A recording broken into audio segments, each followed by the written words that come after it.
What's up, everybody? Thank you so much for tuning into Channel 99 today. I've got with us one of my great friends, Dan. He is a former co-worker of mine at bodybuilding.com. His name was Deltoid Dan. I was Tricep Tim. So naturally, we got along. Today, he talks a little bit about military stuff. He's a veteran. He served tour in Iraq 2004, 2005, after the Battle of Fallujah, as that was transitioning and finishing up. And I don't think a lot of people have an idea of what war is really like unless you've been there.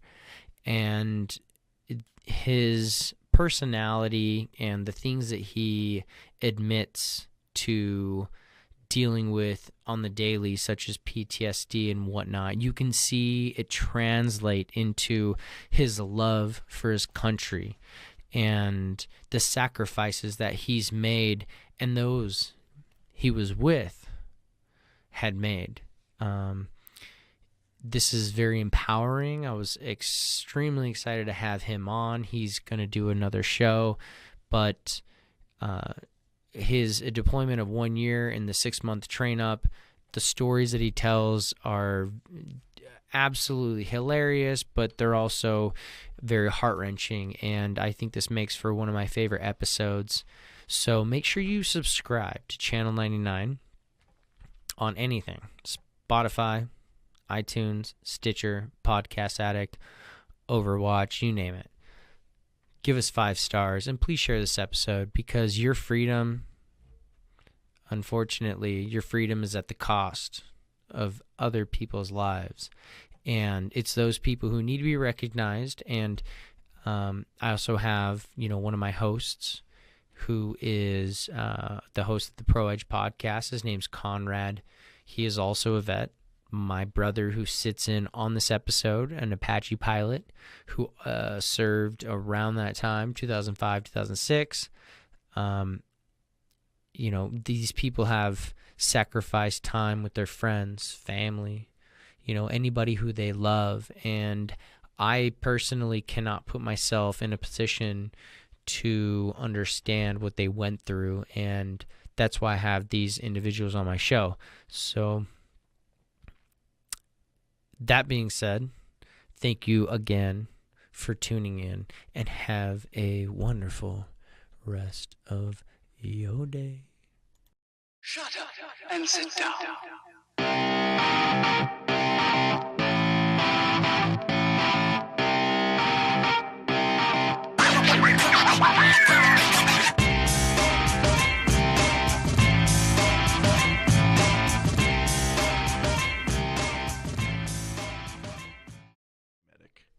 My Platoon became like a brilliant biotech PhD. Wow. Created a really dope thing.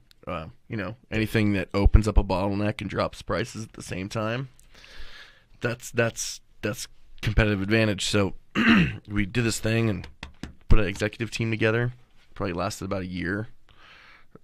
We pitched in front of Google. I mean, you name it. We got offered $4 million, but at the end we needed 10. And they're like, we'll give you $4 million, no second rounds, and make it work. And we're like, well, we can't. Literally, we're like, you cannot do this without $10 million. Yeah. And if you're going to give us 4, there has to be multiple rounds. So, sorry, man. That was from an Israeli investor. So That's cool, though, man. I haven't been in a position to peacock like that. But we're recording, by the way. Oh, no shit. I started right when you started talking about that because I wanted to get that on the record. Which one? The biotech Oh, startup. no shit. Yeah. So, Yeah, we were called Cascade Fluidics, which kind of sounds like a really fancy porno. Yeah, that, or some kind of Fluids Cascade. Depends down. company. it does. Yeah. Fluidics, we How do you- stop the flow. How do you know so much about oops, I crap my pants? Because I'm wearing them and I just did, That heavy flow. Since we're on the air, can I just do something I've always wanted to do? Like, since I was a kid in the early 90s, I was like, I want to, if I ever make it on the radio, or if I ever get a microphone in front of me, like, I have to do this. So you've seen Wayne's World, right? Oh, yeah. Okay. So I'm gonna get real loud. Okay, so should I turn your mic down to tense? No, because I'm gonna like get back off the mic. Oh, okay, yeah, do it. Okay.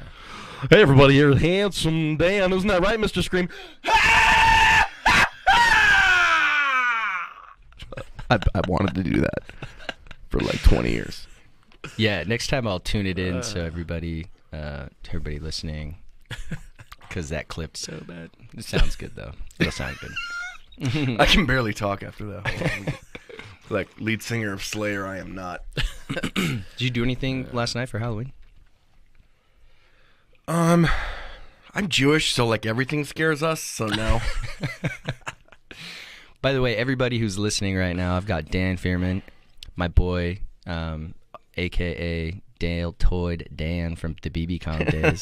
Deltoid Dan. I wanted Delicious Dan, but they wouldn't let me. Yeah. Said it was too sexual. With the prank callers we had back then, you probably would have been on the phone a lot. Oh, yeah, that thing doesn't move. Okay, well now I know. Now you know, it's all I just good. broke a coaster. It's all good, man. Everybody comes in and they try to move my coasters, and I'm like, the reason why they don't move is because when these glasses get wet, the coasters are so light that they stick to the bottom of glasses. And so when people raise their glasses, it'll fall, and you hear this blunk, blunk all the time. It happens like all the time. So I was like, I'm just very OCD of you. very well. When you hear it in the background, though, when you're editing and stuff, to me, it's kind of an annoyance. Like when people are chewing gum or they're tapping. I've had people in here who've like, they would take those and they'd shuffle them and they'd knock them on the table. I'd be like, don't do that, dude, because I have to go back through and edit that. That's too much time. Because I'm a perfectionist when it comes to that. Oh, yeah. So, I mean, you kind of have to be if you put all the time and effort in this. I mean, you can see this on camera, people, if you're like watching this. I mean, because if you've seen his body, he's a perfectionist. He's entirely way too pretty. I'm a very pretty man. I'll admit that. Yeah. But it's His all ego's lucky to have him. His therapist says he's a narcissist, but he just thinks she wants him. She does. And her girlfriend does too. So I'm gonna say, so now that everybody knows my last name, everything I say doesn't. You could say my last name. Oh. It's cool. Everything I say does not. Does not correlate with... Yeah, does not correlate with the beliefs of the place that I work, which I'm not going to even say out loud. This is all my personal opinion. I'm just here for fun. You're on Channel 99 having a good time, dude. Thank you for coming by. This is one of my favorite people on the fucking planet Earth. Like, We have so much fun. Every time this guy and I are together, we always work have together a blast. for a year, and like this dude cracks me up. We have fun every single time we hang out. And we haven't gotten to hang out for a long time. It took me a long time. I'm a disabled vet. I was a combat soldier. I was in reconnaissance. I was a cavalry scout with Bravo Company 2nd Tank, which is the Idaho National Guard. But I spent my whole time with them deployed, and then to Iraq. So I got a lot of stories. But I'm a damaged dude, and this dude's always treated me with respect, and we've just always hit it off. And I mean, you're an Apache pilot. We were in the same. We were all 116th, right? 183rd Aviation. Wait, no, but 183rd is attached to 116th, right? No, we're actually attached to, I want to say, the 34th Infantry. 34th Infantry? But you out of Idaho? Yep. Oh, well, shit, we're still Idaho Guard, right? Yeah. Yeah. We're Just all one different big units. family. You wanna hold me? I do. Okay, just checking. We both have really awesome beards. His beard is cooler than mine, and he can play guitar. I can't. Mine's so sad. I'm trying, though. Yeah. Trying. It's okay, man. Your fingers are brittle from years of powerlifting. Yeah, true. So it translates into my beard, my brittle beard. It's true. I gotta have something better than you. I mean, you look so much better than I do, so I have like, check out my beard. Yeah. Man, I'm just The one thing I soaking can up these do better than compliments. Tim Exactly, is like grow a beard. Grow That's facial it. hair. That's it. He's That's more not handsome than me. He's smarter than me. Like we both have MBAs. He actually remembers shit from his MBA. I had a medical card when it got out of the military in Montana. I remember almost nothing of my undergrad. I can it's naturally English. write. That's about it. Well, yeah, it's English. Yeah. I was telling him earlier my thesis was actually the Klingon Hamlet. Somebody wrote, it was after the 1991 movie they did, which was, they had Christopher Plummer plays the like Klingon general, was Kirk and all that and shit. It was like and he whipping out Shakespeare quotes, right? So the people that do Star Trek rewrote Hamlet in iambic pentameter in Klingon. Wow. And then retranslated it into English. And so, like, Hamlet's a tragedy, right? So, like, you know, he gets revenge and dies in the process, and all his friends die and shit, so it's supposed to be a tragedy. To Klingons, the whole premise was that they think he's the greatest hero of all time, because what better than to get revenge on your enemies and die in the process? So it's like to them, it's not a tragedy, right? And they insist that Shakespeare was actually Klingon and that it's Federation propaganda that he wasn't. Anyway, so I wrote a 30-page paper on this thing. Wow. And then had to give like a fucking presentation with a picture of Shakespeare with the fucking forehead ridges and shit. Nice. Oh yeah, it was glorious. I got an A. I don't remember writing it. I was baked for most of the time. And then I, was like, I grew up with, my parents are Jewish executives, and they're like, it just doesn't matter what degree you get, just to get a degree. That's what matters in this world. You can get any job you want, right? And like, well, yeah, when they came up, they're in their 70s now. Like, my dad has a degree in film, ended up being a fucking chief information officer of Safeway. Like, that doesn't happen now. You know? My mom is a business consultant. She has a degree in dance from UCLA. Like, I come from the most liberal, hippie Jewish family.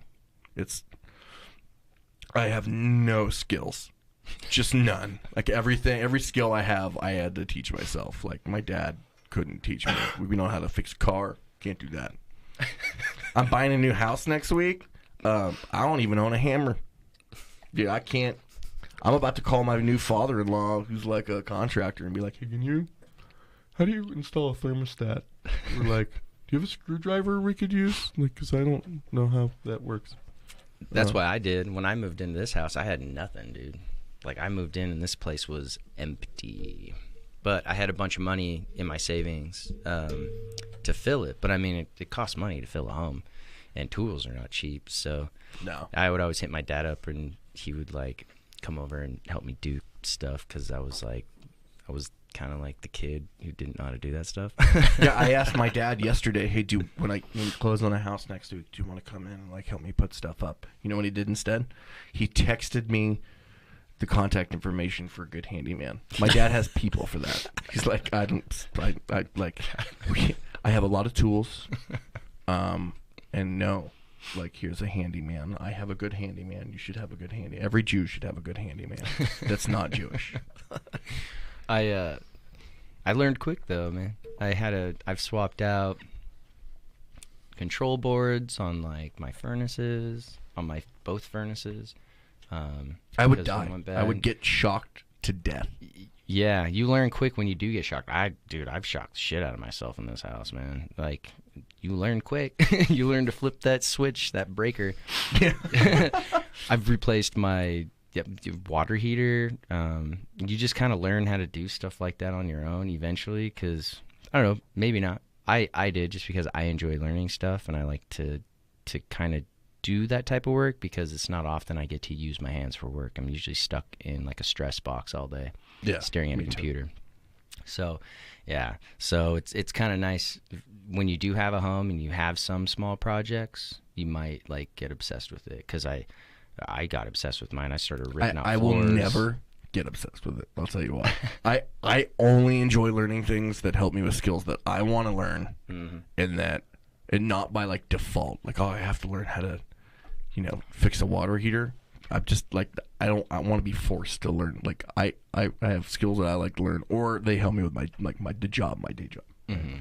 Other than that, I'm totally comfortable having people for that motherfucker. Like, if you can afford it, do it. Like, listen, man, I learned accounting in my master's degree. I still hire CPAs. Yeah, me too. I don't like that shit. I can't do accounting. Military though, how many times did you go over? So one tour, 2004 was a year-long tour, but they did a 6-month train-up beforehand. It was one of the first iterations where they're like, hey, we're going to actually make this an 18-month mobilization, and like, we're going to try it on your unit to see how it works. Well, it didn't. It burnt everybody out like 6 months after a 6-month train up, and they're like, we're gonna send you to 4 months living in tents in El Paso, Texas, like out in the middle of the desert on the border in New Mexico, and we're gonna fuck your day up with training. And then even better, like, we're all combat soldiers, and they're like, the unit that's there to train you is actually a unit of mechanics. And they're like, they weren't prepared for like doing this. And so we're out, like, we know what we're doing. Like, we're combat, so we're in reconnaissance. We know how to set up an OP or an observation post or a listening post and like do a screen line. Like, we know how to do what we do. Right. We train ourselves. We teach ourselves. We go, we've been trained. And then a mechanic comes out. And they're like, it's my job to teach you how to do an observation post. Now listen. And we'd be like, hey, man, motherfucker, everything you just said was wrong. That's not how you do it. And he's like, why you got to be so obtuse? And we're like, obtuse, motherfucker. You just told us to, like, stand up with, like, binoculars and just scan. Like, lay down. You're wearing camouflage, fucking moron. And so we basically just said, okay, we got in trouble for basically cussing out these freaking mechanics who were like, they don't want to be teaching you shit they don't know, right? So we're like, all right, we're going to check the box, and then we're going to basically train when we're not, like, if you're training during the day, we're going to retrain at night and do what we do. And so it was just like double training, and it just sucked for 4 months, and they give you like a 24-hour pass here and there, and we're getting acclimated to the heat. I think that was more like it, in the desert in El Paso, it was like nasty. It was more comfortable in Iraq than it was in El Paso. We hated that more. So about 6 months go by, and then they're like, okay, we'll help you now to get to Iraq. The last 2 months is we're going to send you to Louisiana. The Fort Polk is terrible, and they put us through the Joint Readiness Training Center. JRTC is just one of the nastiest. They got two big ones, right? JRTC and NTC, National Training Centers, and it's like near Vegas, right? I think so, yeah. Yeah, just fucking shit desert. Like, to teach you desert warfare. And JRTC is another version of that, right? But it's 90 to, like 99 degrees, like 80% humidity, and you're wearing full battle rattle, full body armor and everything, and you're just dying, dude. It gets to the point where you're like, you get what's called the prickly heat. You're at a prickly heat, where it's like every single pore on your body, like this under the body armor, so on your back, is filled with like dirt and grime, and all of a sudden it just makes your nerves tingle. You ever had like the worst like pins and needles, like you sit on a toilet too long? Yeah. Imagine that on your back, but just 10 times worse. So anytime somebody touches your back or you move, like your whole back just lights on fire. And you don't even know this exists until you're like a month with no shower and 90% humidity, wearing body armor the whole time. And it was so freaking nasty, dude. Damn. And then so we got to Iraq, and we're like, oh, this is way better than the training. It's like way better. We're in like a community center that's walled up. Had a pool. We're like, this is great. This is fantastic. I mean, like, the Iraqis are more compliant than the fucking like actors pretending to be bad guys at like the Joint Readiness Training Center. They speak English and they go, I don't speak English. And you're like, they get like civilians to play this shit. And you're like, dude, if I had live ammo, I would fucking shoot you and then butt stroke your mother. So that sucked. I have a story from the Joint Readiness Training Center that's like actually one of the most joyful experiences of my entire life. Like, I've never laughed harder in my entire life. So it's called going in the box. They put you in a box. It's a war in a box. It's a war game, and they have whole units of army.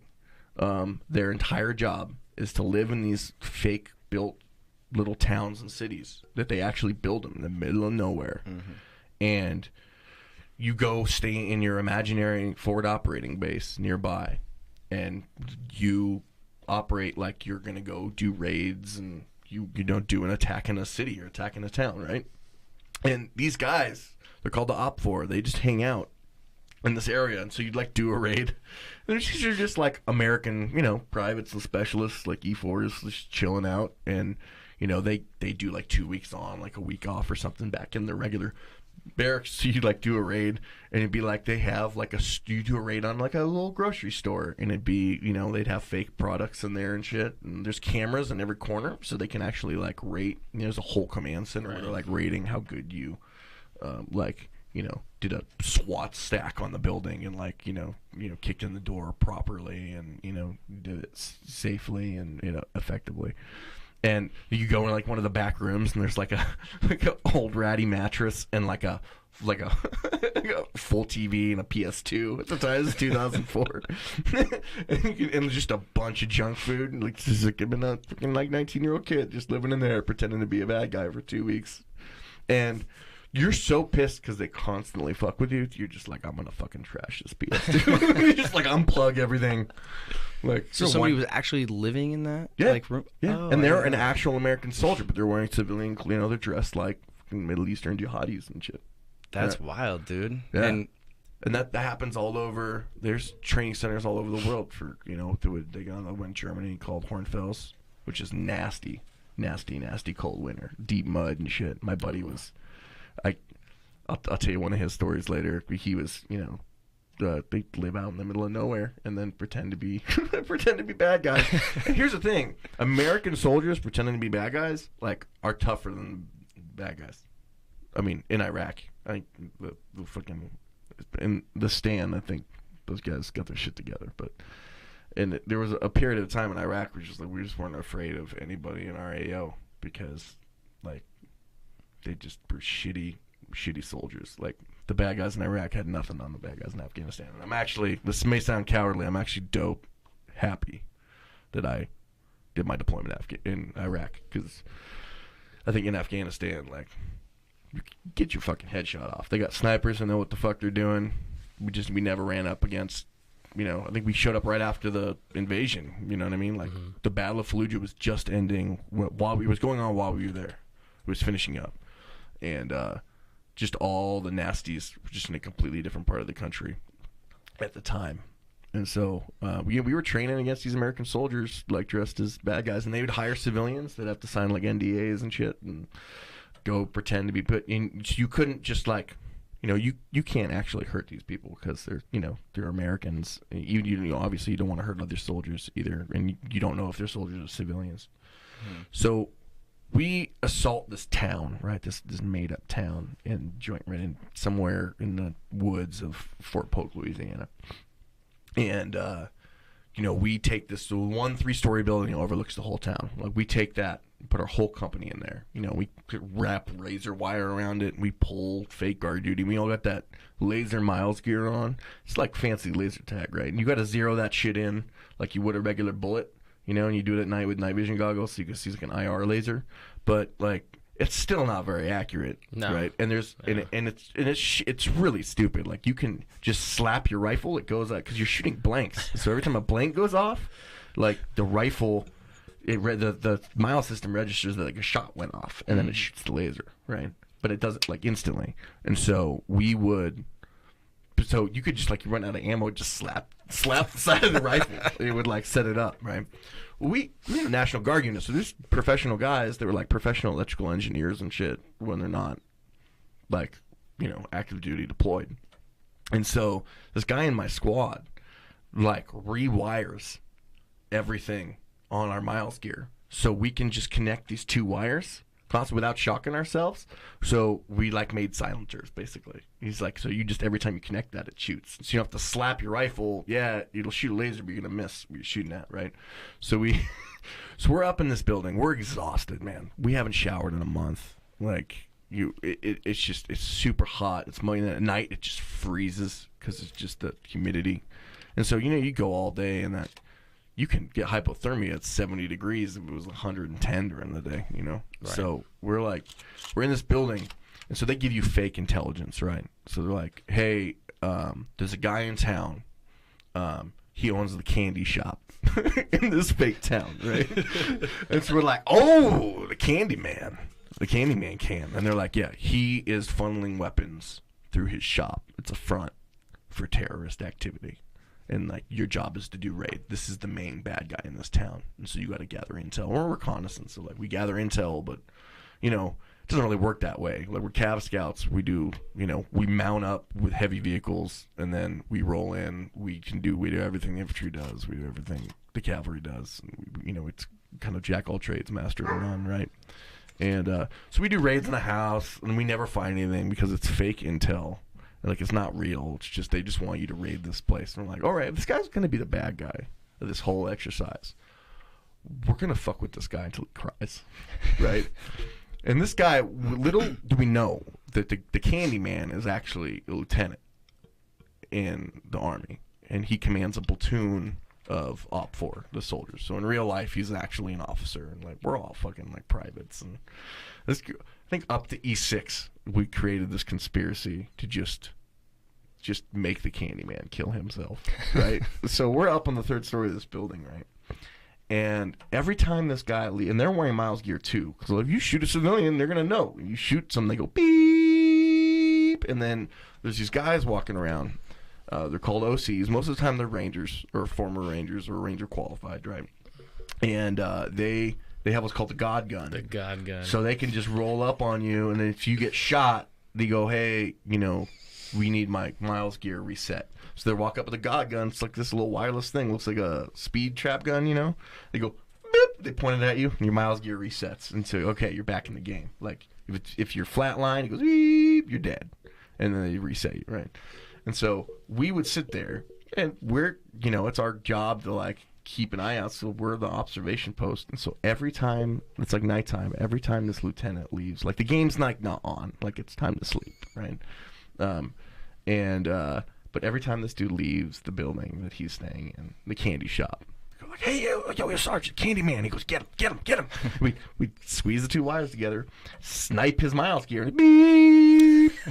A week and a half of this, nonstop, all day, every day. We always had one guy from our company always overwatching the Candyman. Dude, every time this dude left, like, came into eyesight, dude, his Miles would go off. But he wouldn't know because, like, no shots ringing out or anything.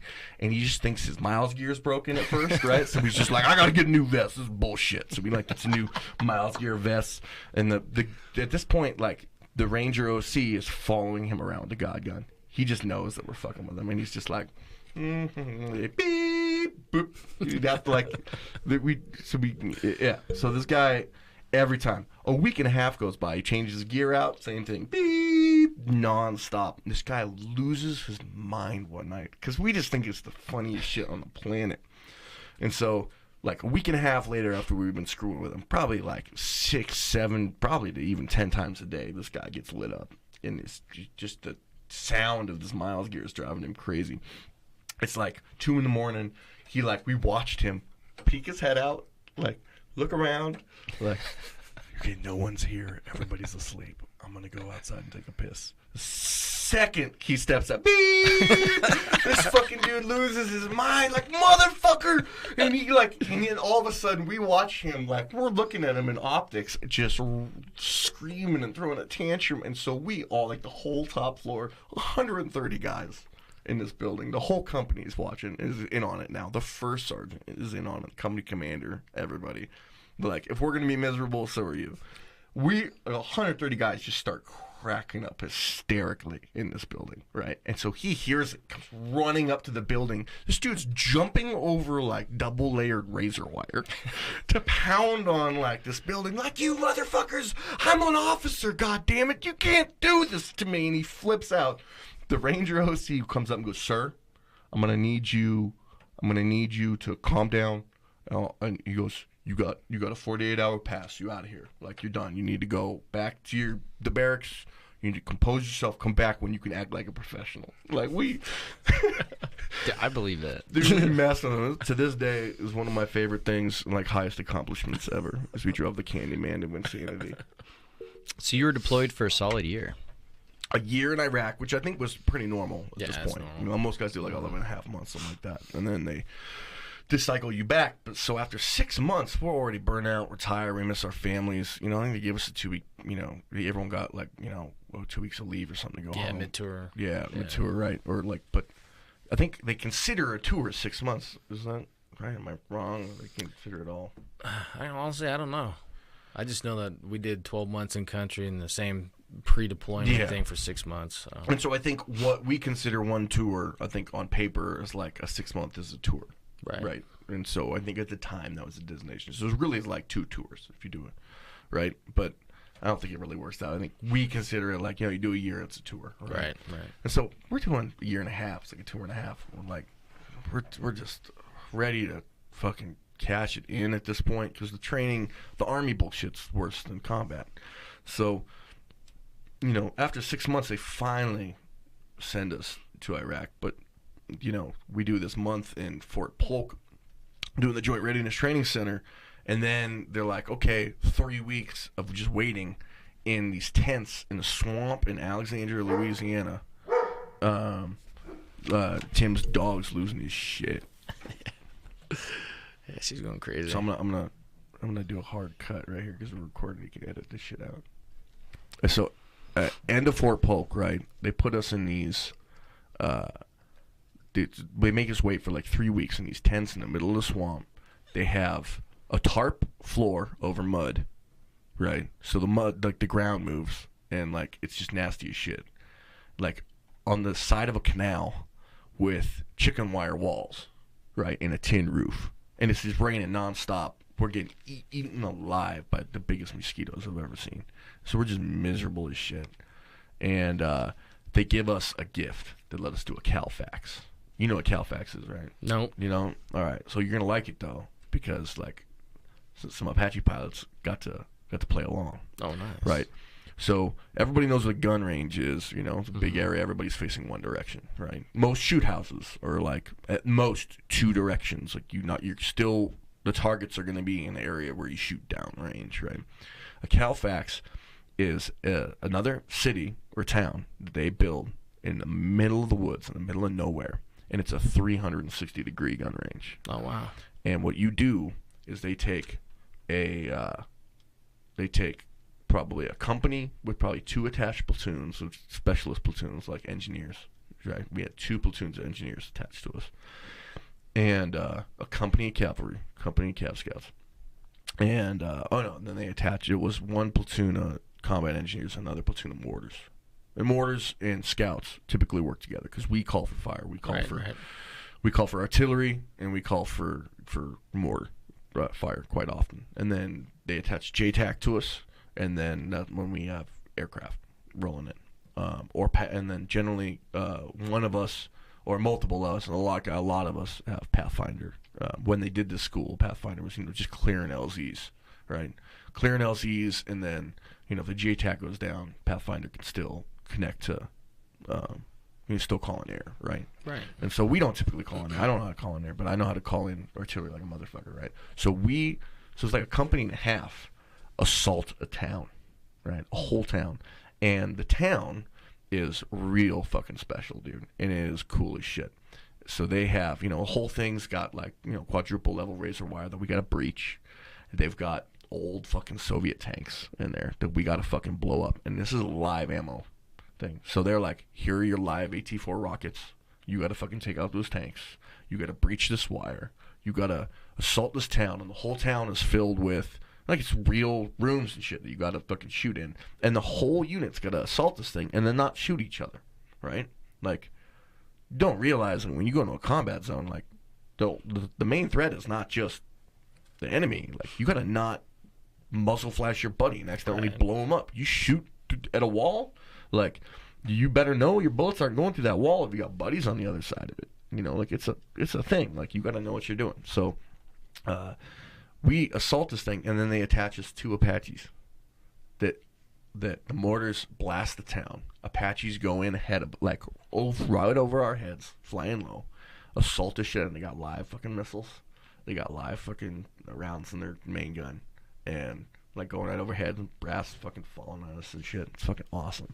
And they gotta attack it, and we were right next to live mortar tubes. We're calling in the fire to hit targets, and then we gotta breach the wire, right? So Scouts do a lot of demo, right? The engineers are engineers, but we do what engineers do too. We just don't do it as advanced, right? So the engineers are with us, and they help us. They're going to breach the wire in one spot, and we're going to breach the wire where we are. So you ever seen Saving Private Ryan? Oh, yeah. And they finally make it to the shingle, and they got to clear the shingle, right? They got to breach that wire, that shitty-ass barbed wire. They can't run through it, and so they have what's called a Bangalore. It's like a giant tube. It's explosive, right? And it blows up. They slide it underneath the razor wire because the tube will slide through it, no problem. And then it blows it up, cuts a big path. Well, they don't make those anymore. So we have to make our own. So we take 2 railroad ties, big long railroad ties. They're concave in the middle. And we pack the whole thing with C4 along the sides and on the inside. And so it creates a tube, like a tube with 2 flat edges that are nothing but C4. So, and it's concave in the middle. We pack it, and you put the other one on top of it and do it the same way, and you put it on top. And then in between, you take deck cord, which is explosive cord, and you tie it in knots, right? And so wherever the cord will explode, but wherever the knots are, if you tie a explosive cord in a knot, that knot's got a lot more centralized explosive than the rest of it, right? So each knot is meant to really blow its portion of the tube. It's just to make sure, right? And so you tie it in knots, you tamp the whole thing down, get it real sealed, duct tape the whole fucker, right?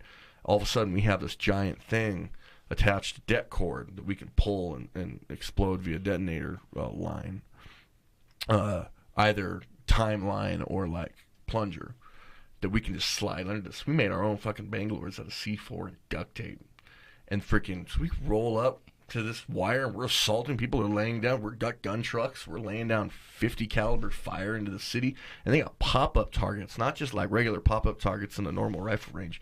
They're like dummies that pop up. They've got like, they're in color. They got outfits on, and they got fake AK-47s. When they got a line, they're hardy targets. Got a line leading to a propane tank like 7 feet underground. Like, because, you know, you're putting rounds at them. You don't want the propane tank to explode. So when they pop up and they shoot at you, it shows muzzle flashes, and it makes sounds like they're making gunshots at you. It's dope training. It's fun. That sounds way fun. It's way fun. It's way more cool than the fucking stupid laser tag game with Candyman, right? So so we roll in there, and, like, Apaches are going overhead. I'm like, what? Fucking, I think 19 years old. I think it's the coolest thing I've ever fucking done in my life. And it's pouring rain, and we're like, we have a couple of machine guns that we just want to replace because they're just old as shit. So we got a couple 240 Bravos. We put doing 12,000 string rounds of fire through them, just trying to melt barrels. We melted. Yeah. Buddy of mine melted the barrel. He's now Master Sergeant Cole, getting ready to be Sergeant Major Cole. Freaking puts. We purposely do it. Like, the command's up, like, look, if we destroy these, they'll just give us new ones before we deploy. We want new guns before we go.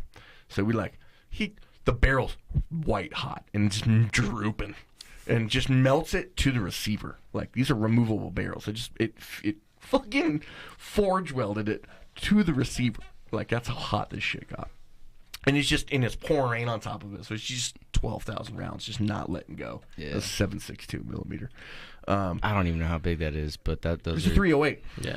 The 308. Just machine gun shoots 308, which is 7.62 by 5.1 in millimeter metric, and then like a 223 is 5.56. I don't know by what, because I have a degree in English. Math isn't my strong suit.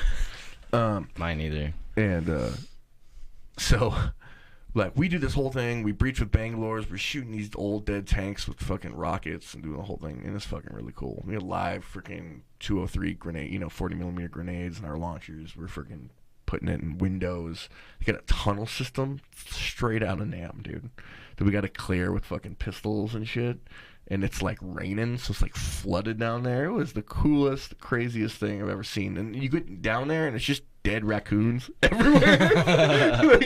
And we're like, it stinks. And you're like, let's get out of these tunnels, man, because there's no VC in here. So we get out of that, go home, and then they flew us to Iraq, or flew us to Kuwait. We were there for a couple of weeks, and then they dropped us in Iraq, which was I'll get into that here in a little bit. But that, like, if you ever in the military, and you ever get a chance to volunteer, like, be a part of a CalFax, do it, because it is the craziest thing you've ever seen. Like, the 50 cal rounds, so they're still worried about 50 cals can go for miles, right? So they're like, well, we don't want your 50 cal rounds to go as far as they could go. So they give you these specialty rounds, and they're plastic casings.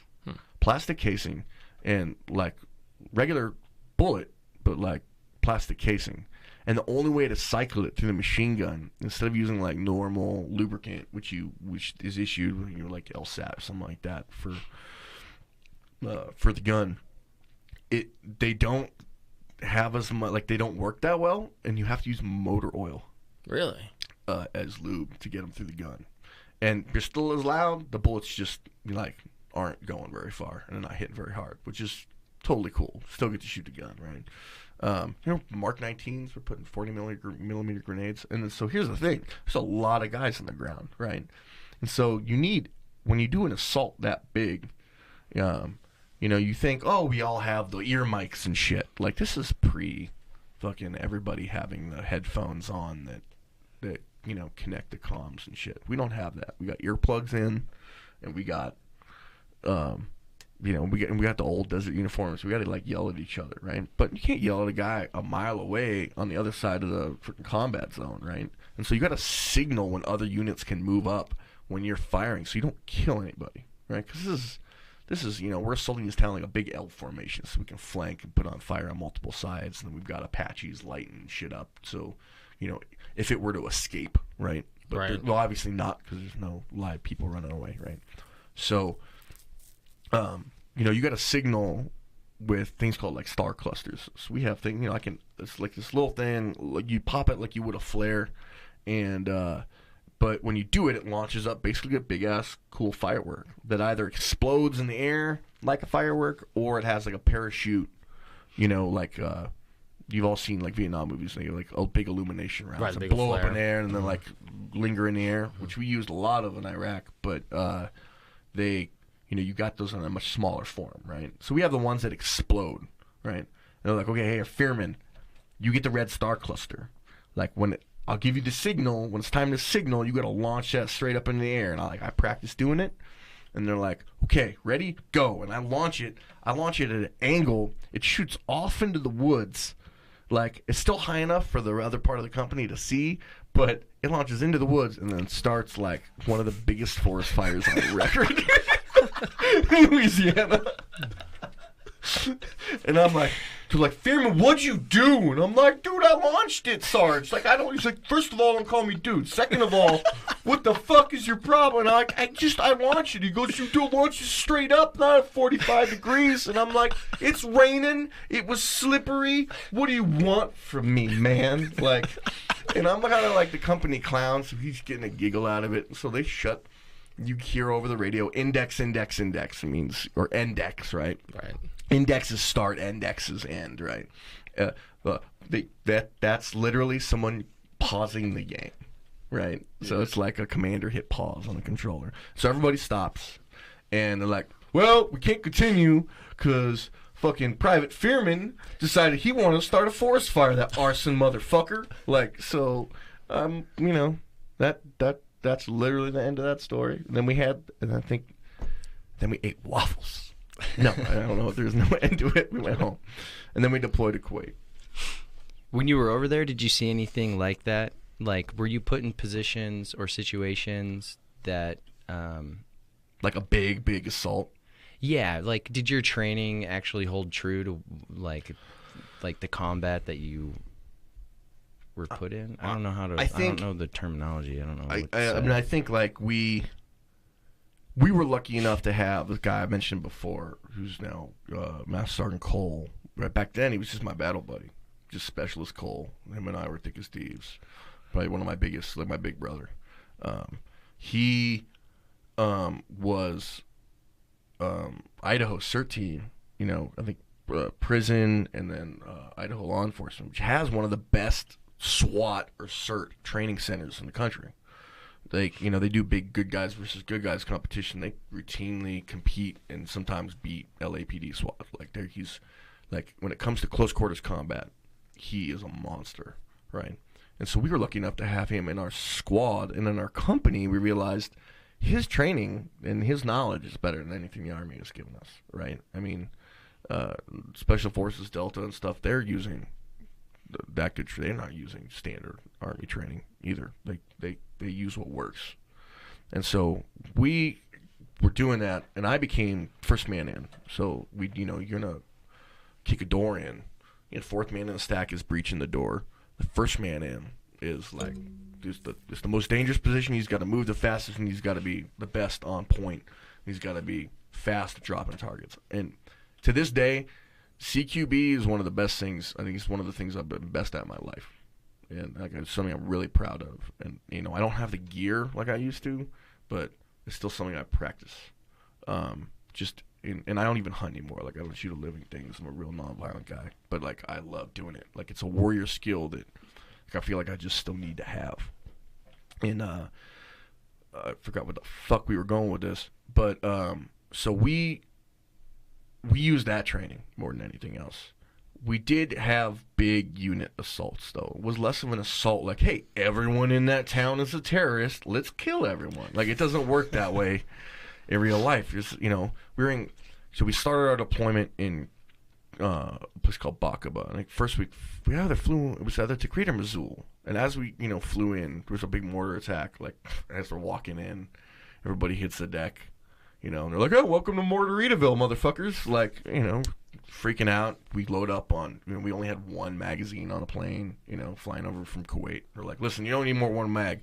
If you need this mag, that means the plane was shot down and you survived. You're already, like, missing limbs anyway. Like, the magazine is for you to make sure all your friends are dead, so the Iraqis can't cut our heads off, right? So we load up in Mosul, and that's when we're like, okay, get your frags here, get your magazines here, load up, like, everything's good. Now you're either going to convoy, part of your unit's going to convoy in your armored vehicles, which have been now caught up with us in convoy from Kuwait. We got all our heavy weapons, all our gun trucks, because we run gun trucks, that's what we do. And, like, our only job is finding bad guys and killing the fuck out of them. That's it. That's it. We're the eyes and ears of the battlefield, but the reality is you find them, you kill them. Like, there's no more armor running around Iraq at this point. Aircraft killed them all. There may be a technical or something, but you can light them up. I mean, a gun truck is all you need, right? So we're, seek and destroy. That's it.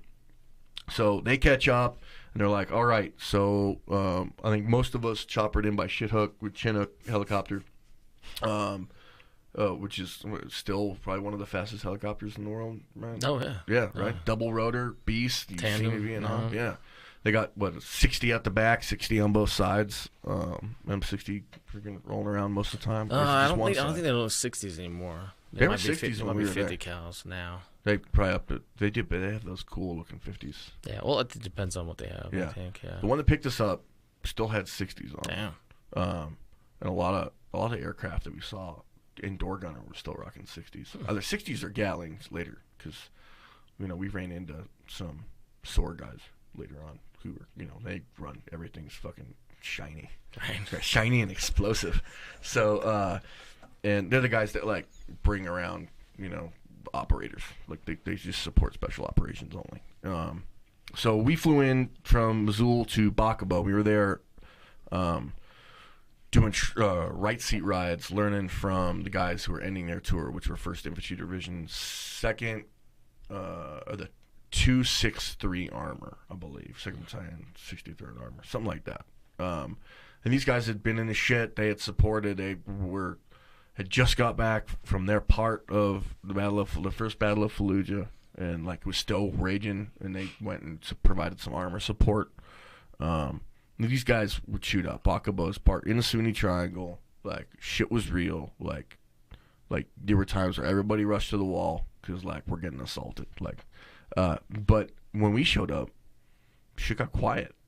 And but we were still, deploying with these guys and just kind of learning what they did, because they're like, listen, these are all of our best practices. Do them. And, like, we're rolling around, and I'm a gunner. When I'm on the gun truck, I'm a gunner. When I'm on the ground, I'm the first man in, right? Which is like a point of, when you're in a gun truck and you're in a Cav Scout, like, the hierarchy goes dismount, driver, gunner, truck commander, right? I wasn't NCO, but, like, to be the gunner is a point of pride. Like, you work hard to be that. I was Top Gun all the time, every time, especially in my later career, and every weapon, 50 cal, Mark 19, and then later when we were in Bradley fighting vehicles, 25 millimeter cannon, tow missile, you name it, right? So, and I was Top Gun for my unit. And you have to work really hard to do that. To master these gun systems can be difficult, and then the system in which we identify targets and destroy targets and call it in, like, it's regimented. And every unit that has weapons has a Top Gun, and they do it in helicopters. They do it in you're on the ground, like, it's you do the best in that level of gunnery, and that's what we do. So we would go on rides, and I remember being scared out of my mind at first. When the first night, they're like, you need to go do a fire mission, which is like a big deal in the military. Like, you're going to go call in artillery on a unit, right? And so the very first night, they're like, you're going to go call in a fire mission, which isn't a big deal because it's already what's called a TRP, is a target reference point.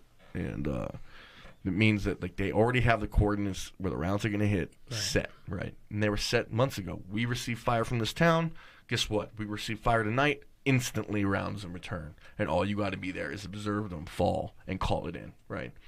And so we roll out there, and lieutenant for this platoon that we're attached to is sitting in the back. He's not in the TC seat. He's letting us run TC, but he's still giving orders from the back seat. And he's just like, actually, in reality, he was sleeping most of the time because he was just finishing his year, right? And so he goes, okay, listen, and he hands me the radio up because I'm the gunner. I'm sticking out of the turret.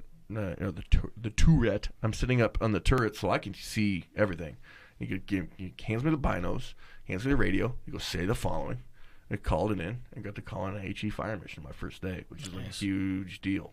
And then I'm like, do we go in and see if we hit anything? He goes, yeah, we used to. Not anymore. Just assume motherfuckers are dead. And then and I'm like, okay, cool. I'm like, yeah, we don't have to do something for the report. He goes, no, we make that shit up. He goes, let's just assume you have a confirmed kill. And I'm like, well, okay. Would it be a bad guy? He goes, maybe. Could be women and children, motherfucker. I don't know. So we roll back and but like the things you learn in training is, okay, well, I'm always standing up in my gun scanning like this. And he goes, no, you don't do that here in country, man. You sit down underneath the gun shield and you drive down the middle of the road because there's IEDs on both sides of the fucking road. And if they explode and you're standing up, your big 6'4" ass, you're gonna get your head cut off. And so you roll around and, sitting down. Like, you just learn shit differently there. And they're like, yeah, no, when we stop, that's when you stand up. And they instantly start scanning. And then later on, they built in, like, bulletproof windows into the thing so you could look and see in other directions. And this is before, like, camera turrets, the little joystick fuckers. We had to manually hand crank these things. So these were the old 11, 14, like, up armored Humvees. Yeah. Before we got those new ones, we had up armor Humvees from the Bosnia deployment, and then we had cargo Humvees. Like, we didn't have the armor. This is like, I think the first month we were there is when they did the Rumsfeld, look, you go to war with what you have, bullshit. Right. Yeah, and everybody was, we were lucky to have body armor. So, yeah, a lot of things are different in country. The biggest scary thing though, because our time at Bakabo wasn't too long. Was driving next to canals. Later on in my deployment, there were no canals anywhere. We were up in a more desert area. But this was like, we're right by the Tigris River and the Danube. Well, I don't know, whichever fucking Middle Eastern goddamn rivers, famous rivers, right? Which are frankly filled with trash and dead bodies. We were driving next to these canals. And we're escorting tanks, or you're in a Bradley fighting vehicle, or you're in an M113, like those box kind of personnel carriers you see in Vietnam track era, yeah. And then or up armored Humvee, which is a real heavy vehicle. And we got there and they're like, hey, 2 days before you rolled up, like, these are heavy vehicles on roads made by dumbass Iraqis who didn't build the roads with engineers, and they collapse with that weight. And then your whole armored vehicle will fall into like a 9-foot deep fucking canal filled with water, and you're wearing body armor, and the hatches are all armored, and like, good luck opening that. And yeah, a whole M1 Abrams fucking fell into a canal the other day. Everybody drowned. And then 2 weeks prior, a Bradley fighting vehicle fell into the water. Everybody drowned. And then before that, like, one Humvee rolled and they were just going too fast. It didn't collapse, but they fell in the canal. You're wearing fucking 60 pounds a gear, man. Like, good luck getting that off in water under panic. Like, you're going to die. And then, here's the best part. Let's say you do get out. You're now weaponless, body armorless, freezing cold, standing by yourself on the side of the road, by yourself in your Humvees. Well, they're probably not by yourself. Probably got other Humvees. But you got no way to communicate with them if, let's say, you're the back vehicle. They're just going to keep driving. They're scanning their sector. They probably aren't going to notice. And now you're by yourself, fucking, with nothing to protect you, far away from your base. Get ready to escape and evade. You never know. especially for my ass. I'm Jewish, get my head cut off. I wasn't even allowed to put Jewish on my dog tags. They're like, you got to put like no preference, because like, I'm like, why? You're gonna make me do that? Listen, man, this isn't like a rule, but if they find you, they might hold us hostage, but they're gonna cut your head off. You Jewish kid, like the one Jewish kid in the Idaho National Guard, you know, and so I put Jedi Knight instead. That pissed the mortuary affairs guy off. So that freaked us out for a good long while. And then, I found the fly. Oh, shit. Is it in the glass? Yeah, it's in my water. Nice. Oh, good catch, bro. Got you, bitch. That fly. He fell into the canal, and now you're drowning. Good luck getting that body armor off, you fucking fly. So, Thing's been pissing me off for like 2 days. So, I think, 2 months ends up, we roll up to Kirkuk, which is like, if you read the news now, like, that's where the Kurds are, and that's where they held the line against ISIS. And frankly, considered like, I think technically part of Kurdistan, Iraq, but they want it to be Kurdistan. Really, the Kurds control that area, and we are a part of a number of units that train them, and we're really proud of that they stood to, and that area is still held up, and it deserves to be independent from Iraq. I think any soldier that served in Kirkuk or served with the Kurds thinks that should be their own country. What are the Kurds? I don't know much about this. They're the people that Saddam gassed to death, right? All the war crimes and shit, all against the Kurds.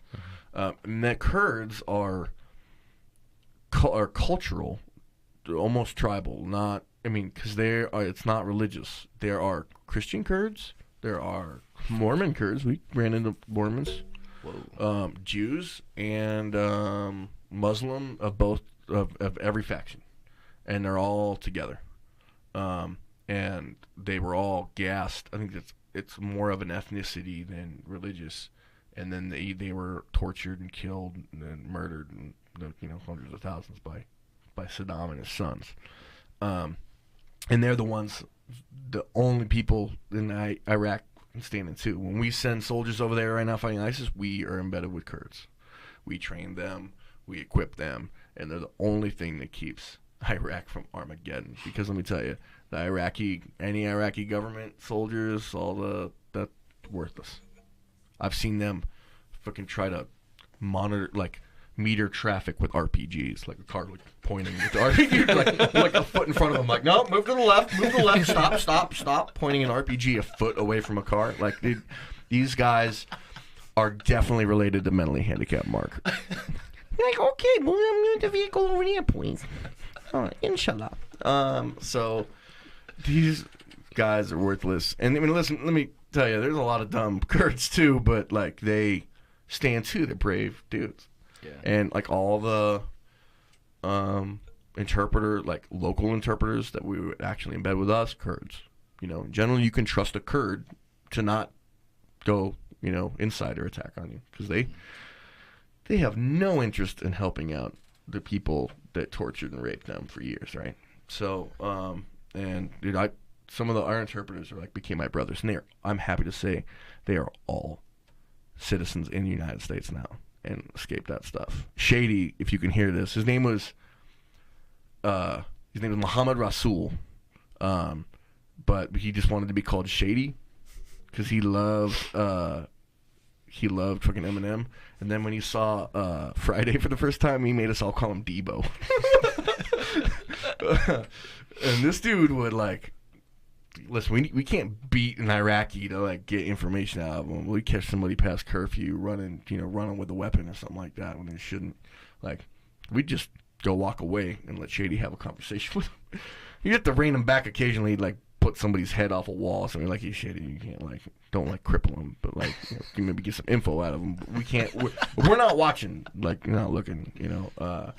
We never hurt anybody, but Shady's punched a couple motherfuckers in the gut to get an answer.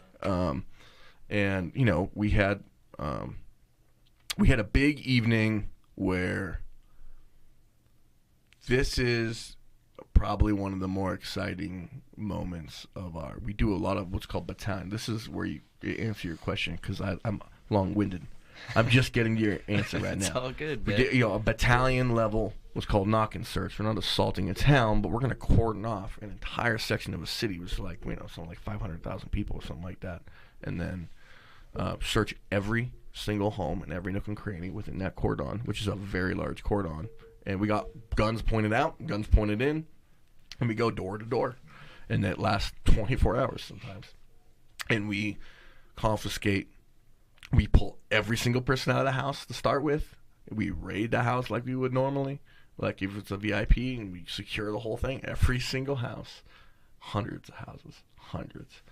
All night long. Like I was living on Red Bull and White Tiger, which is like, it's just like Middle Eastern Red Bull with like 10 times the caffeine, a little nicotine in it too. Yeah, fuck your day up, dude. Make you a man. I believe that. And Sounds good though. yeah, we would confiscate thousands of AK-47s, pistols, grenades, RPGs, fucking explosives, you name it. And then guess what? If you got shit, fucking like empty sandbag over your head, zip tie over that, and then fucking zip tie in a cuff, you're going to fucking Guantanamo, dude. Like, and that's a thing, and so we would do these giant knock-and searches, and one night, it was a pretty big one. And we did I don't know if it was a battalion or a company size one. I'm pretty sure it was a company size. So, like, probably about 150 of us, something like that. It's a big, overstrength company. We do this knock and search. And actually, this is the one night where I'm like, hey, I don't want a gun tonight. I'm going to drive, brother. You want a gun? He's like, yeah, I'll gun. The rest of the unit, the rest of the guys, 2 dismounts and the sergeant are going to go clear the next, go house to house, and we're just covering them with the gun truck as we roll up and monitoring the radio and, like, scanning. And we hear a big IED go off. And so somebody had charged another part of the cordon in a truck. No, first an IED went up. Well, they hit one. They hit an IED. Nobody's injured, right? And then while they're, like, reconsolidating themselves and kind of figuring shit out, they're still going to, like, sit in place, right? And, EOD's going to come up, look for some other explosives. And then while they're doing that, we set up a cordon, right? Well, here's the thing. Not all people that charge you with a car are bad guys. Sometimes they're just stupid, and they need to get somewhere. And so, listen, we're in a bulletproof car. Our area wasn't too hot. Probably wasn't the smartest thing to do. But at this point, like, there's 200 guys out. No one's doing stealth. A big explosion just went off.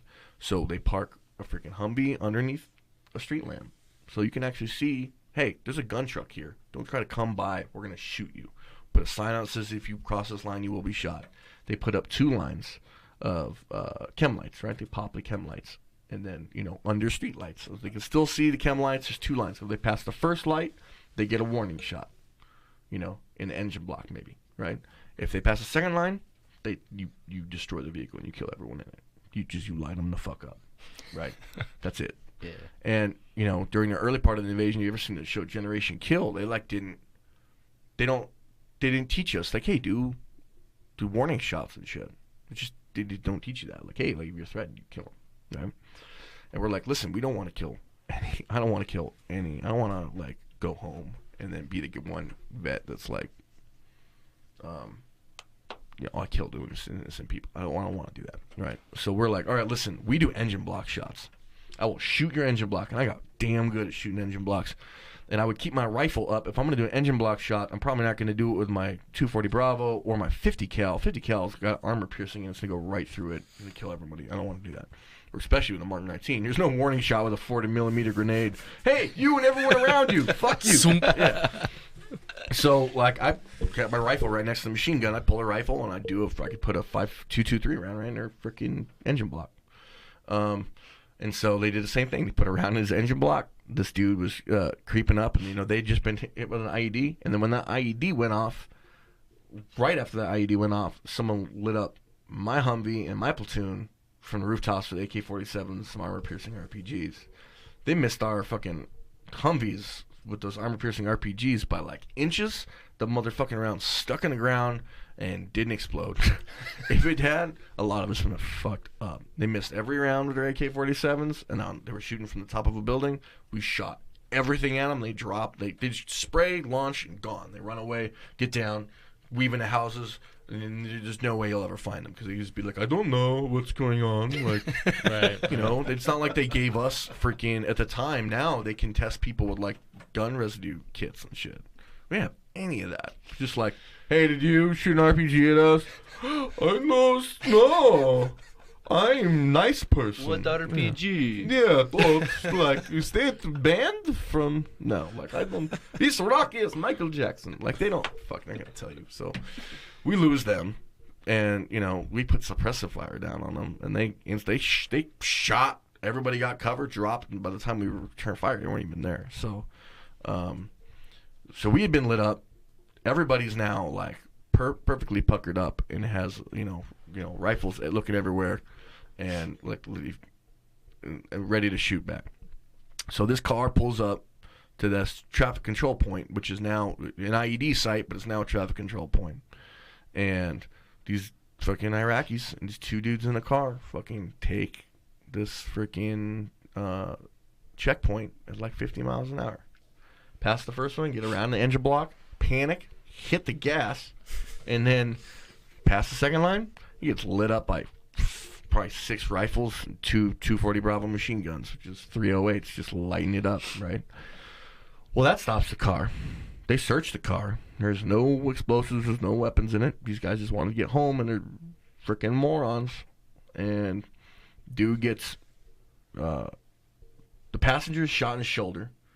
It's amazing how many bullets hit that vehicle, and how little times they were hit too, which is what you don't see in like a movie or something. Like you can riddle a vehicle with bullets, do weird things. And this guy got shot in the arm, and he bled out, or shot in the shoulder and get bled out. He must have hit an artery. And you know, it's hard to tourniquet his shoulder, right? Right. This guy bled out almost immediately. The driver had a hole where his right eye used to be, going out the back, and you can see right through his head. And this motherfucker was standing up, walking around, throwing punches and yelling at people. With a hole in his head? Would see right through his skull. Probably easily 7.62 round hit him right in the skull. I think it was at 5.56. It probably would have tumbled a little bit and bounced around his skull. He'd just be dead. 7.62 punches holes. So this guy has a hole going out the back of his head, and he have his brains blown out. And he's up. So the guy with the shot in the shoulder, dead almost in seconds. And the guy with the round. So don't believe shit you see in movies, because this guy had a bullet go straight through his brain, and he was up throwing punches, speaking completely normally, talking with the interpreters, really angry and upset that his friend was dead. Like, not even in shock yet. So, do not believe shit. And so, at this point, you know, they secure everything, but now, you know, listen, if you shoot a bad guy, even if it's a bad guy, you got to give him medical attention. Oh, yeah. Right? It's Geneva Convention. Mm-hmm. So, at this point, the medic has to, like, tackle him to get him down. Right? So, the medic basically gets him on the ground. And then, listen, if you get shot in the head wounds bleed crazy fast. You can bleed out from a head wound. So, the medic has to stop some blood flow to his head, right?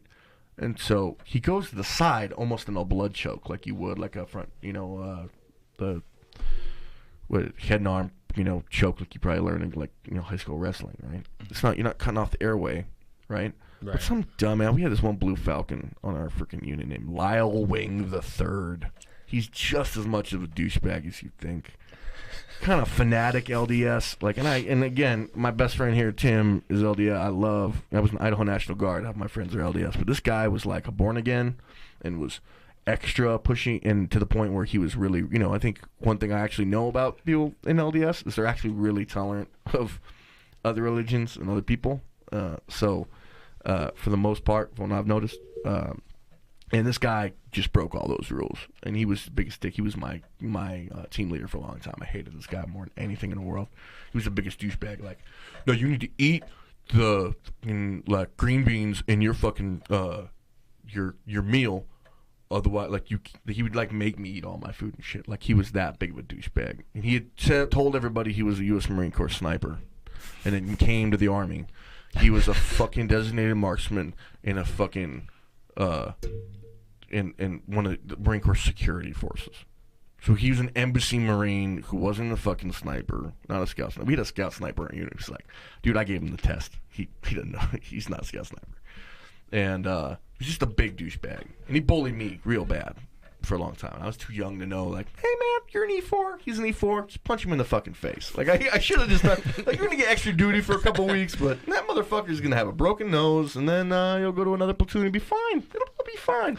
I was just like, oh, in my career and everything. Like, no, I could have just broken his nose and been like, when the commander would be like, why'd you punch Corporal Wing? I'd be like, he's a dick, sir. Like, you'd be like, fair enough. Like, that's what I learned later. I could have just done that. It probably would have been bad. Like, it'd be like Brad Pitt from Inglourious Bastards. He's like, no, I'll get shot. I'll get chewed out. I've been chewed out before. Later on, it's like, oh, I just got chewed out. All right. So, what the fuck was I? What was I telling you about? Oh, yeah, so this guy, the medic tackles this dude with the gunshot wound to the head and has to get down and starts giving him a blood choke, which is legit. Like, he's doing the right thing to stem the blood flow. He's trying to save this guy's life. And because you can't tourniquet somebody's neck because that's killing him. So he does this. Well, this guy thinks that, hey, the medic's choking him. So this motherfucker reports the medic trying to get him fucking kicked out of the fucking military for choking this guy out. Like, it's just fucking douchebag. And they totally cleared the medic. They're like, no, he did everything right. And this guy later on, everybody figured out, oh, you're one of these Blue Falcon motherfuckers. And they, like, he got ostracized and then demoted from corporal or lateraled back down to specialist. You shouldn't be in charge of anybody. And then, although I did walk up to him when he got lateraled back down from corporal, I walked up and said, hey, Specialist Wing, the commander wanted me to tell you something. He said, what's that? And I said, go fuck yourself. And then I walked up. He was kind of nodded and walked off. That deserved that. And anyway, this medic saved this fucking guy's life. He lived for 3 more days, the guy with the gunshot wound, and then refused to go to U.S. EMEDS, which is like our surgical center, like on the forward operating base, which is sterile, and said, I'm going to go to the Iraqi hospital. Take me there. So we take him to the Iraqi hospital. He dies 3 days later of infection, which is no surprise. But like 3 days, shot through the head versus the guy with the shoulder. So next time you watch. That's insane, dude. I had a guy on my Pro Edge podcast who came in, and he was a medic, and he was one of the main people on Trauma. It's a documentary that they filmed. Mm-hmm. Yeah. And he was one of the guys that they had followed around for like 5 years or something like that. After he had been deployed and came back, they followed him for I think a couple years because I'm pretty sure he did multiple deployments. And some of the stories he like talks about on that episode when he was in here was about like basically having to save everybody's life, like soldiers on the other side, like people they would like pick up. He'd get called in, they'd fly him in. He'd be in these super remote areas. The medics have it rough, man. Dude, his especially story if you're is good, insane. Man. Like in bad areas like Hawija and shit, fucking you're wearing medical pack, like your sniper target, like. That's where the snipers were and shit when I was in. So that's what he was saying. He was like, you've got a target on your back everywhere you go because they don't want you to help anybody. They don't want you to bring your soldier back. No. They want them to die.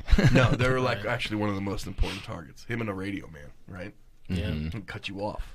But, if they're not trying to assault a whole platoon, they just want to kill a motherfucker. Yeah, kill the medic because he's not going to be able to bring you back. I actually have a good story since we're going to talking about the guys up in Hawija, which are 163 Infantry Battalion out of Montana. They're part of the same unit I'm in. I was in before, the Idaho Guard, but frankly, I had probably some of the best years in my time in the military up there. Really staunch professionals. I think Idaho 116th was like a lot of, especially I was in a lot of good old boys that they had the good old boy system, so it was like fuck up, move up. And there were a lot of leaders at the time that were probably shouldn't have been leaders. A lot of guys who were just really bad at what they did, and then like didn't care about it, and it caused probably a lot of problems. It came down to like a small handful of people causing that problem. It was like a bad culture thing. Culture up there was really good, and so we got back. They changed the whole unit here. I was just part of a scout platoon And then they changed the entire battalion to scouts, so it kind of made it less special for us. So a specialized unit turned it into a big, like, everybody's cavalry now. So, and most of them were tankers at the time, and they just changed it up. So I went up to the infantry battalion and then went back to being what's called a battalion scout, which is one scout platoon and a big unit of infantry guys. And they have a chip on their shoulder too, like looking at you. But honestly, you know, when you're dealing with a bunch of tankers looking down at scouts, it's probably a little worse. Than the infantry guys were pretty good because we would just show them, you know, our professionalism. We go to the range and like, yeah, we're better Bradley gunners than you are. We're better on vehicles. It's what we do, and we beat them every single time. And they get pissed about it, but they go like, no, you guys are good, and they let you earn your way there. You know, as opposed to the 116th, I think sometimes there'd just be animosity for the sake of animosity sometimes between units, which was probably a little unhealthy. So we went up there. These guys, so I hear a lot of their stories. And I think the majority of my war, I think everything I've told you right now is the God's honest truth. And I think I have some war stories I tell, which I have a kernel of truth in them. But I'll like embellish them to the point where like that's the best story I've ever fucking heard type of thing. And I think that's pretty normal for most war stories. And it's like I've turned them in. I was a bouncer for 7 years at a veteran bar. And so like all I did was try to crack, you know, people up with good stories. But these guys went up and they were in Hawija, and these guys got hit every day, lit up by IEDs, snipers. They were getting in direct engagements all the time. So my buddy Corey James, probably one of my best friends on the planet Earth, was a gunner, and same thing, just best gunner in town, like kind of got away with everything type of guy, you know. And so they're on this patrol and through town, and they run up across a freaking right outside the small town, like what they think is a fuel truck, and they think, well, listen, this fuel truck's just parked, there's no one in it, it's right outside this town, like it's got to be a vehicle-borne IED, which is just filled, you know, big vehicle filled with explosives, right? So like, listen, normally if we find an explosive, we see an IED, we don't wait for exploding ordnance disposal. We have a 50 cal machine gun or a Mark 19 grenade launcher or sniper rifles. We'll shoot it with the 50 cal BMG. You know what I mean? It'll blow it in place. We get everybody out of the way, and then we drive on. But, you know, that's not going to do it for a fuel truck. And so they had a JTAC attached with them, and they had Apache cover. That's how hairy and hot this area was. They would go on patrol, and they had, you know, Apache escort. And so, or on station. And so they call this Apache to put in a fucking Hellfire into this thing. Is that how they use Hellfire? And, yeah. And it was a milk truck. Milk is flying everywhere. People in the town are coming out with like dishes trying to scoop up the free milk and shit was left over. It's like a combination of, you know, Semtex and Semtex and milk, and they're doing. And this guy comes out of this building in the town. Look, oh, flipping out. Like, we just destroyed his whole, or they just destroyed his whole livelihood. You know what I mean? And they're like, "Here's a receipt for like $100,000. Just come by the base. We'll give it to you." And I think units competed with how much shit they could destroy, like not people, but like stuff. It's like, "Oh, I destroyed that guy's car. Come by the. Here's a receipt. Come by the fob. Yeah, look, you're on a terrace. It's all good. Yeah, come by the fob. They'll give you like here's $10,000. Here's. They give this dude like. It's like, well, okay, well, they go what the value of a fucking semi truck is in the United States. That's not the value of a semi truck in Iraq. Here's $100,000. You're just like, you made me king. Thank you for blowing up my milk truck. USA. Okay, so here's the one of the scariest moments. And these might be like one of the last stories I got. It's Corey Janes and a buddy of mine, Luke Neal, from the Montana Guard, and but it involves us. So we were rolling around in Kirkuk, and it was pretty quiet for a long time. Actually, you know, I think for a long time I was like upset that it was so quiet. I wish I had more combat, but the reality is it's a blessing, right? So I'm like, all right, well. You know, the IEDs were just explosives by the side of the road. They blow up. They wouldn't punch through our armor. We'd be all right. And then all of a sudden, a very special type of IED started showing up, and it was called a shape charge. And for those of you that don't know, shape charge is like a concave surface. You put explosive on the back of it, and the concave surface is like made out of copper, right? Right. And so when it blows up, you put the, imagine the inside of a curve, you packed out an explosive. When you blow it up, it launches the thing, or it's it's concave, and you put it on the oval side of the surface. It blows up, inverts it, and then turns it into a flying copper slug, which will punch the fuck through armor. And so we had our Alpha company rolling around. This is a unit I used to be in because the scouts got folded into them.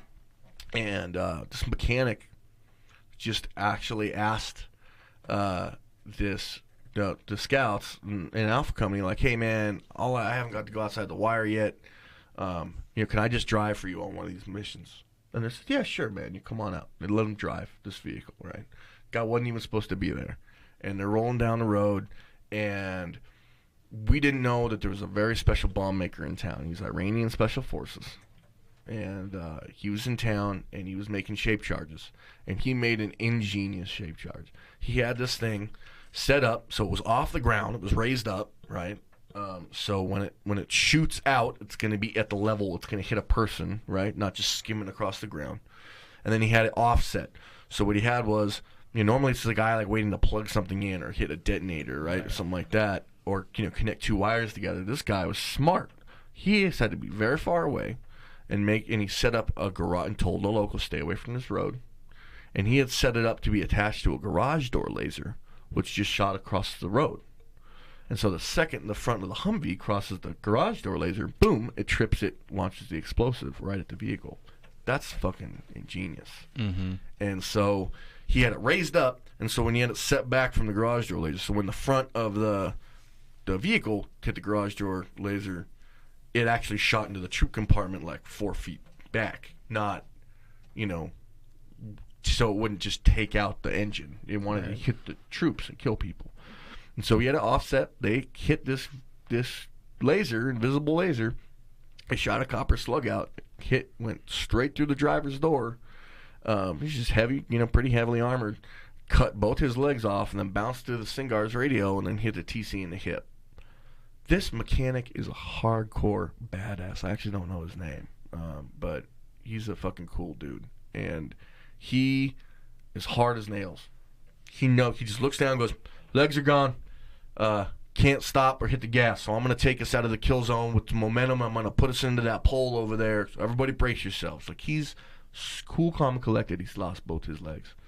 And the TC's losing his mind, right? He's in hip because, this guy hits the pole, tourniquets his own.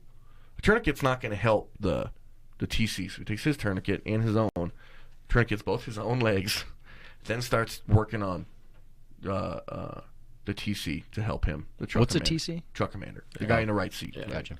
And starts working on him, doing medical work on him. That, bigger badass. Let me know, right? And he's stabilizing the truck commander. He's already stabilized himself. Badass. And he wasn't even supposed to be there. So, we get intel from this, and this is in Kirkuk, and it shakes us up, because all of a sudden we have been feeling pretty invulnerable, and now all of a sudden, they got shit that can punch through our armor. And like, well, what are we gonna do? Right? And like, all we can do is, maybe find this guy. And we are on station with the Special Forces unit. And it was just our company and a Green Beret team. And we were there for a long time. They had shorter deployments, so like multiple ODA teams rolled through, Green Berets. And we learned a lot from them. And got most of our actionable intel from them. And they were hunting this guy too. When they figured out, like, hey, there's a new guy in town, we'd end him. And so they had their own mission. We had ours. We'd support them quite often, but they teach us a lot, how to make water impulse charges to breach doors without hurting people, breaching stuff that we didn't know, that we put in place later on, to sniper skills, you name it. They helped us out. You could just roll over to their building in our small compound and be like, hey, if you guys aren't busy, you gonna teach me something? They just teach you. Anyway, so that's besides the point. So we're rolling out, probably 2 weeks go by, and a big explosion happens in town. And so we're on guard duty for that thing. We don't roll QRF for it. But this part of town, the 163 was in town. These guys, who the platoon I later ended up being in after the war, they happen to be the guys that responded to this. So they roll up, and they got to wait 3 hours. This is a building filled, a bomb factory blew up. But not the whole building. Like, not all the bombs blew up. So they got to, like, normally we just put some C4 on and say fuck it and leave, right? But these guys, like, a lot of unexploded shells, you got to make sure it detonates the right way without hurting people. So they call in Air Force Explosives Ordnance Disposal. These motherfuckers have 4-month deployments. We've seen, like, a million fucking versions of these guys roll through. We hate them to death because we always got to wait. They're good at what they do, but we got to wait 5 hours for them to show up. These guys are probably the busiest guys because they're like, everyone finds an IED all over the place. You know, kids play with unexploded mortar rounds and shit and paint them colors. Like, this one's got eyes. And like, it's going to fucking take yours, motherfucker. So, and so they were at 3 hours go by. And these guys roll up, and they're fresh. You know, no dirt on their uniforms. He said, just got there. You know, at this point, it's like, what, month 10 or something for, you know, our guys. And my buddy Corey James, Luke Neal are standing around. Air Force rolls up, and, you know, they're checking out the perimeter first. And Luke Neal, who is a degenerate, funny motherfucker, looks down, and he goes, hey, Air Force! And he goes, points to the ground, and this guy's face on the fucking ground. Because the whole bomber's face is on the ground. Whole face. He goes, hey, Air Force, check this out. Walks up, picks the face up, puts it over his, looks right over at the Air Force guy, goes, hello, Clarice. Fucking all the scouts just start laughing. Every single Air Force guy there just starts hawking up. Fucking beautiful. So those guys up in the 163rd, man, they've been through a lot. They're hardcore badasses. Some of my best friends in the world. And, yeah, that's all I got, man. Dude, that's just tip of the iceberg. I got more. Well, fuck, man. We're gonna bring you back on because this has been an awesome episode. Hopefully it's fun. Hopefully the Apache pilot across from me isn't going, this guy is so full of shit. No comment.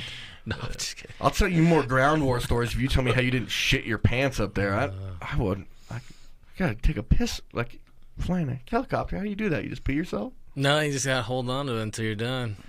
Jesus. Then you gotta run to the bathroom and then finally have to take a UA right afterwards, and you're like, oh. God, just sitting there hoping the war is gonna end so you can drop a deuce. That's gonna suck. So, That's what's up. yeah. Thanks for having me on, man. Dude, thanks for coming over and giving me some of your time. I'll have this up here within the next few days, but I'll definitely tag you, and I'll Hope it was fun. Was it? fuck yeah, this was All fun, right, dude. good. I was quiet the whole time because, like, I don't know anything about this. I can't really talk on this level. So for me, it's nice. I get story time. I had him in here for Unplugged earlier, playing some guitar and stuff. So it was kind of cool to have you guys hang out on the show and him be quiet and you give us some funny fucking stories. I mean, I have no discernible skills other than like being really good at what I do in business, and then telling stories and like writing. That's all I got. Well, you're good at it. I got. Hopefully they were amusing. Fuck yeah. Everybody who's listening, once again, this is Dan, my brother Justin, and we want to say thank you for tuning into Channel 99. Make sure you subscribe, give us 5 stars, share the episode because I know you laughed your ass off, and have a wonderful rest of your day. Go fuck yourself, San Diego.